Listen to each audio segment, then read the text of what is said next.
ఈరోజు మనం తెలుసుకోబోతున్న స్టోరీ అత్తా కోడళ్ళు ఎండలో వడగళ్ళు. అది చంద్రాపురం అనే ఒక అందమైన గ్రామం. ఆ గ్రామం చలికాలం, వర్షాకాలం ఎంత పచ్చగా, అందంగా, ఆహ్లాదకరంగా ఉంటుందో, ఎండాకాలం వచ్చిందంటే ఉక్కపోతతో జనాలందరికీ ఉడకెత్తిపోతుంది. అందుకే జనాలందరూ ఇళ్లలోనే కూర్చుంటారు. అది ఎండాకాలం కాబట్టి ఎప్పటిలాగే ఊర్లో వాళ్ళు ఇంట్లోనే ఉంటారు. ఈ అత్తాకోడళ్ళు కూడా వాళ్ళ ఇంట్లో ఉన్నారు. అప్పటికే కరెంటు పోయింది. అత్తగారు విసనకర్రతో విసురుతూ అబ్బా! అరగంటయింది కరెంటు పోయి. ఒక్క పోతతో చస్తన్నాను. అబ్బా!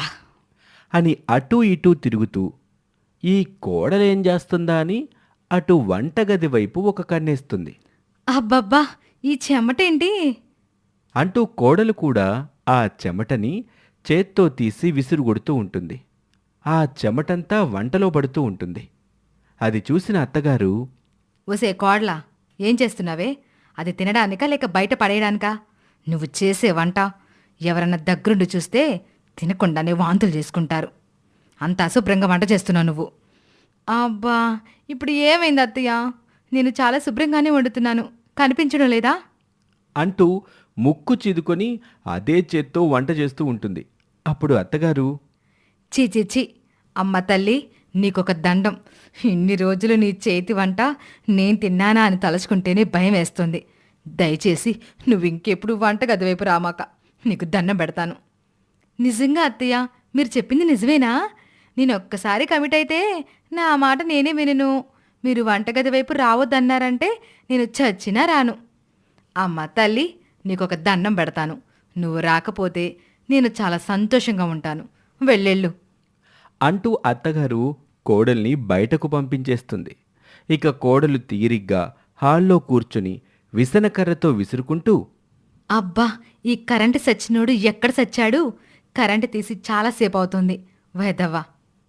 అని కసురుకుంటూ తిడుతూనే ఉంటుంది. ఏదేవైనా ఈ కరెంటు పుణ్యమా అంటూ ఈరోజు ప్లాన్ వర్కౌట్ అయింది. ఇక జీవితంలో నా చేత అత్తయ్య వంట చేయించుకోదు. ఇక ప్రశాంతంగా నేను కాలు మీద కాలు వేసుకుని కూర్చుంటాను. మా అత్తయ్య వండి పెడుతుంది, నేను హాయిగా తిని పెడతాను.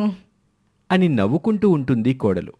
అప్పుడు వంటగదిలో ఉన్న అత్తగారు మళ్ళీ వంట చేయడం మొదలెడుతూ అబ్బా!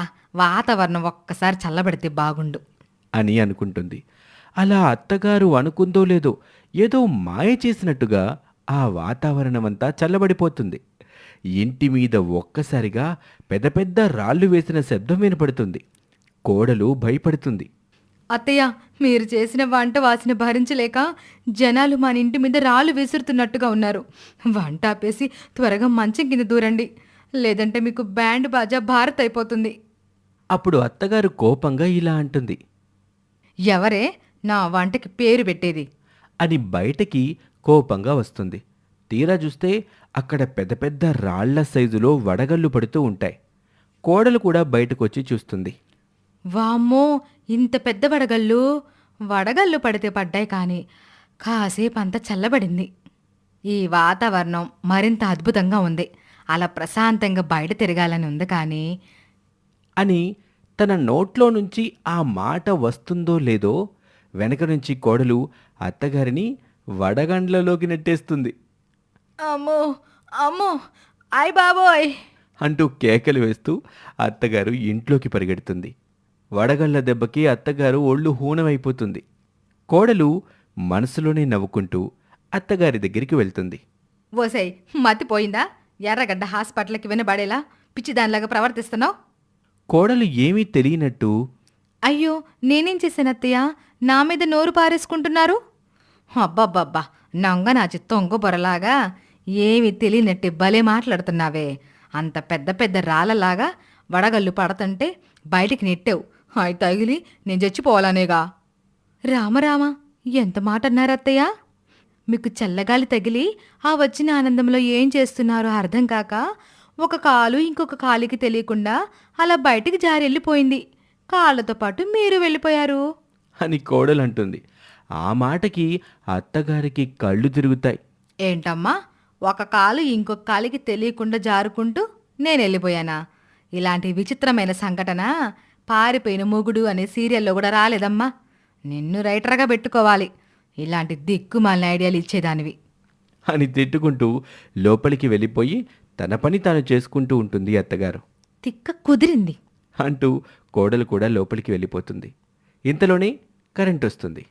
కోడలు తనకెంతో ఇష్టమైన సీరియల్ పెట్టుకుని చూస్తూ ఆనందంగా నవ్వుతూ ఉంటే అత్తగారు మాత్రం వంటగదిలో నిలబడి పని చేసుకుంటూనే అప్పుడప్పుడు అలా ఒక కన్ను టీవీ మీద వేస్తూ ఉంటుంది. అది గమనించిన కోడలు తన మనసులో ఇలా అనుకుంటుంది. ఇప్పుడు నా బాధ ఏంటో నీకు బాగా అర్థమవుతుంది అత్తయ్య. నేను రోజు సీరియల్ మిస్ అవుతున్న బాధ ఈరోజు మీకు తెలుస్తుంది. ఎన్నిసార్లు ఆ వంటగదిలో నేను బాధపడ్డానో ఆ వంటగదికే తెలుసు. ఇప్పుడు మీరు పడండి ఆ బాధ. అని కోడలు ఆనందపడుతూ ఉంటుంది. పాపం అత్తగారు చేసేదేమీ లేక వంట చేస్తూనే సీరియల్ చూస్తూ ఉంటుంది. ఆ హడావిడిలో వంటని కాస్త ఉల్టా పల్టా చేసేస్తుంది. ఇక భోజనం సిద్ధమవుతుంది. అత్తాకోడలిద్దరూ భోంచేయటానికి దగ్గరగా కూర్చుంటారు. కోడలు భోజనం తింటూ ఉంటుంది.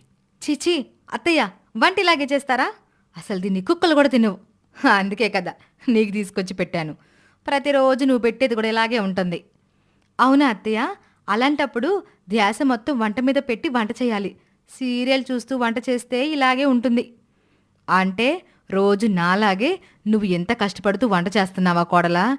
నీ బాధ ఏంటో నాకు బాగా అర్థమైంది. రేపటి నుంచి సీరియల్ అయిపోయిన తర్వాత వంట చేసుకొని తిందాం, సరేనా? అని అత్తగారంటుంది. అందుకు కోడలు సరే అత్తయ్య అని బదులిస్తుంది. ఇక ఇద్దరూ చచ్చి జడి ఆ వంటనే ఆ పూటకి తింటారు. కొంచెం సేపటి తర్వాత అత్తగారు ఒక్కతే బాత్రూమ్ చుట్టూ తిరుగుతూ ఉంటుంది. కోడలికి అనుమానం వస్తుంది. ఏమైంది అత్తయ్య? ఒకటే బాత్రూమ్ చుట్టూ తిరుగుతున్నారు. కడుపులో బాలేదా? అవునే, చాలా సంవత్సరాల తర్వాత నేనే వంట చేశాను కదా, అది బెడస్ కొట్టినట్టుగా ఉంది. మోషన్స్ అవుతున్నాయి. ఆ మాటకి కోడలు పెద్దగా నవ్వుతుంది. ఎందుకే నవ్వుతున్నావు? ఏం లేదత్తయ్య. అది సరే గాని నా వంట ఇద్దరం తిన్నాం కదా, నా కడుపులో గొడగొడ అంటుంది. మరి నీకేంటి ఏమి కావట్లేదు? ఎందుకంటే నేను మీ వంట తినలేదు కాబట్టి. తినలేదా? నాతో పాటు కూర్చొని తిన్నావు కదే, అదెలా సాధ్యం? అది సాధ్యమే అని పెద్దగా నవ్వుతుంది కోడలు. అసలు కోడలు ఏం చేసిందో, అత్త చేసిన వంట తను తినకుండా ఎలా అత్తగారిని బురిడి కొట్టించిందో తరువాయి భాగంలో చూద్దాం. ఈ స్టోరీ మీకు నచ్చిందా? మా ఛానల్ని సబ్స్క్రైబ్ చేసుకోండి. అలాగే మీ అభిప్రాయాన్ని కామెంట్ రూపంలో చెప్పండి. మరొక ఇంట్రెస్టింగ్ స్టోరీలో మళ్ళీ కలుద్దాం. అంతవరకు సెలవు. నమస్తే.